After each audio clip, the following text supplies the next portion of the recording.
London میں ہر سال ایک میلہ لگتا ہے جس میں پوری دنیا کے بڑے فنکار، بڑے ہر ایک نہیں، بڑے جواد وسیم جیسے نہیں، بڑے فنکار بڑے فنکار بلائے جاتے ہیں، اور اس میں جو پھر وہ ریٹنگ لیتے رہتے ہیں سارے ملکوں سے، پورے دنیا میں ٹاپ لیول کا جو سٹار ہوتا ہے اس کے لیے خیمہ درمیان میں نصب کیا جاتا ہے، اور اس پر اس کا سپر سٹار فلاں فلاں یہ ہوتا ہے، اور باقی خیمے چھوٹے چھوٹے چھوٹے چاروں طرف ہوتے ہیں، رہتے وہ ہوٹل میں ٹھہرے ہوتے ہیں، لیکن وہ اس میلے میں نمائندگی کے لیے ان کو چند گھنٹے وہاں بٹھایا جاتا ہے، پھر لوگوں کا آنا، پھر باقی گانا بجانا، یہ سب کا میں جب پہلی دفعہ وہاں انوائٹ ہوا، مدعو کیا گیا، تو میں نے میرا خیمہ لگا ہوا تھا، تو بیچ میں جو خیمہ تھا سپر سٹار وہ امیتابھ بچن تھا،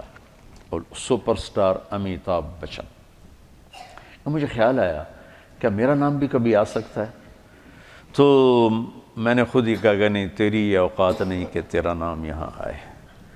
4 سال کے بعد میں جب اس میلے میں گیا تو میں دیکھ کے حیران ہوا کہ بالکل درمیان میں سپر سٹار جنید جمشید، وہ خیمہ میرے نام کا، یہ بلندی کی انتہا ہے، یہاں سے وہ چٹائی پر آیا، معمولی سفر میں، آج سارا ملک رو رہا ہے، اور اب آج صبح ہی ایک بچی نے کینیڈا سے فون کر کے مجھے رلا دیا، میں تو پہلی 4 دن سے رو رہا ہوں، تو اس نے پھر مجھے رلا دیا۔ میں نے ایسا غم کسی کی موت پہ نہیں دیکھا۔ میں 46 سال ہو گئے تبلیغ میں، بڑی بڑی مذہبی شخصیات گئیں، سیاسی دنیاوی شخصیات گئیں، کسی کے رونے پر اس طرح عوام، چھوٹے بڑے، مرد عورت، مالدار غریب فقیر، سندھی بلوچی بروئی پٹھان پنجابی، میں نے کسی کو ایسے روتا نہیں دیکھا جیسے اس کی موت پر دنیا روئی ہے اور روئے جا رہی۔ یہ وہ اعزاز ہے جہاں سے وہ چھوڑ کے آیا تھا۔ ابراہیم بن ادھم رحمۃ اللہ علیہ جب حکومت چھوڑ کے جنگل کی راہ لی تو وہاں ایک درویش پہلے بھی اللہ اللہ کر رہا تھا، اس کو غیب سے کھانا آتا تھا، ان کا کھانا آیا تو انہوں نے ان کو دعوت دی کہ آئیے کھائیے، تو انہوں نے کہا نہیں آپ کھائیں، مجھے بھوک نہیں۔ انہوں نے اپنا کھا لیا، 2 روٹی اور کچھ ساتھ ترکاری۔ جب ابراہیم بن ادھم کو بھوک لگی اور انہوں نے دعا کی تو پورا دسترخوان اتر آیا، بھرا ہوا، تو وہ درویش ایک دم بول اٹھا، یا اللہ میں تو برسوں سے پڑا تجھے یاد کر رہا، میرے لیے 2 روٹی اور سبزی، اور یہ آج آیا اور اتنا بڑا دسترخوان۔ تو کہتے ہیں میں نے یہ واقعہ پتہ نہیں کہاں پڑھا تھا یا کہیں سے سنا تھا، سند تو مجھے معلوم نہیں ہے، تو غیب سے آواز آئی کہ تم جھونپڑا چھوڑ کے آئے ہو، یہ بادشاہت چھوڑ کے آیا ہے۔ تو ہر ایک کو اعزاز، انزل الناس منازلہم، انزل الناس منازلہم، تو اللہ نے اس کو اس کے منزلہ پر اتارا۔ واللہ میں نے ایسا سوگ، ایسا ماتم، ایسا رونا میں نے نہیں دیکھا۔ جنہوں نے کبھی اس کو دیکھا بھی نہیں وہ بھی روئے جا رہے ہیں۔ اتنی بڑی جگہ سے نیچے آنا، تمہیں کوئی ممبر سے اتار دینا تو تم کفر کے فتوے اور بغاوت پہ آ جاؤ۔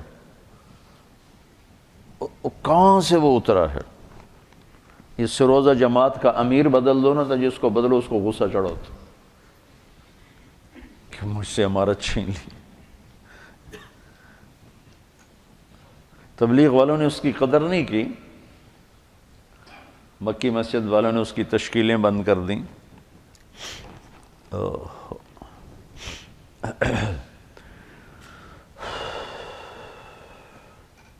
نومبر 1997 میں 4 مہینے کے لیے میری تشکیل ہوگی امریکہ، مستورات کی جماعت، میں اور اہلیہ اور لاہور کی جماعت تھی.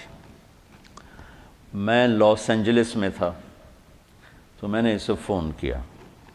تو اس زمانے میں یہ CLI پر نمبر نہیں آتا تھا تو، اور یہ اتنے موبائل فون یہاں اتنے تھے بھی نہیں، دوسرے فون تھے. تو میں نے اس کا فون نمبر لے لیا تھا تو میں نے اسے لاس اینجلس سے فون کیا. کہنے لگا آپ کہاں سے بول رہے ہیں؟ میں نے کہا میں امریکہ میں ہوں، لاس اینجلس میں. کہنے لگا نہیں، میں نے کہا وہیں سے ہوں. کہا قسم اٹھائیں، قسم اٹھائیں. میں نے کہا چھوٹی سی بات پہ کیسے قسم اٹھاؤں؟ کہا نہیں یہ بہت بڑی بات ہے. میں نے کہا کیوں؟ اور میں ساری دنیا پھرتا ہوں، کبھی اپنی بیوی کو فون نہیں کیا، اب مجھے فون کیسے کر رہے ہیں؟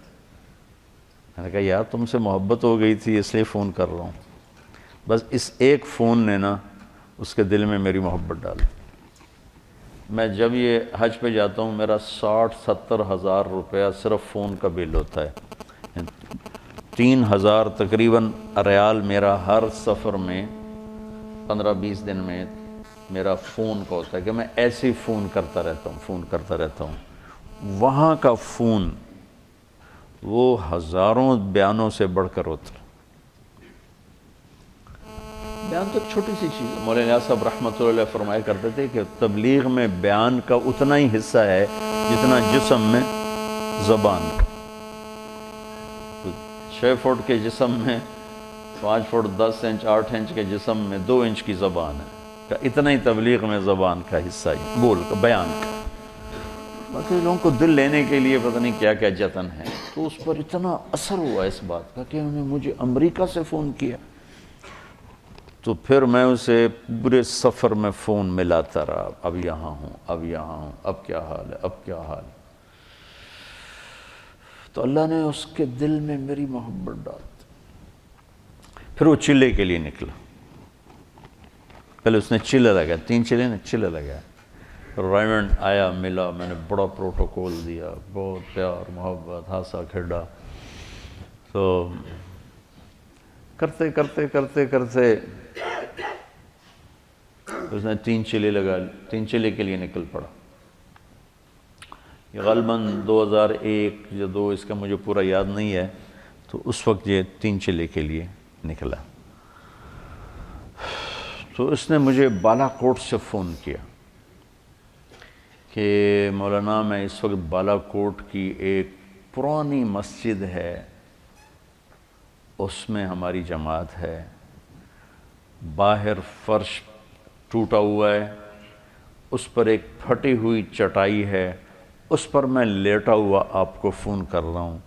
اور جس سکون چین کو میں 5 اسٹار ہوٹلوں میں ڈھونڈتا تھا وہ مجھے یہاں اس ٹوٹی ہوئی مسجد اور پھٹی ہوئی چٹائی پہ مل چکا ہے. مجھے یوں لگ رہا ہے میں ہوا میں اڑ جاؤں گا. بعین ہی اس کے یہ الفاظ تھے. تو میں نے کیا جواب دیا یاد نہیں، لیکن غالباً میں نے یہی کہا کہ اب روح تک اس کی غذا پہنچ گئی تو موج ہو گئی. یہ اس نوجوان کا ابتدائی سفر تھا. اس کا ماضی کیا تھا؟ گلیمر کی دنیا میں، شوبز کی دنیا میں اتنا بڑا موسیقی میں سٹار آج تک نہیں، پاکستان میں نہیں ہے. پاکستان میں کوئی نہیں ہے.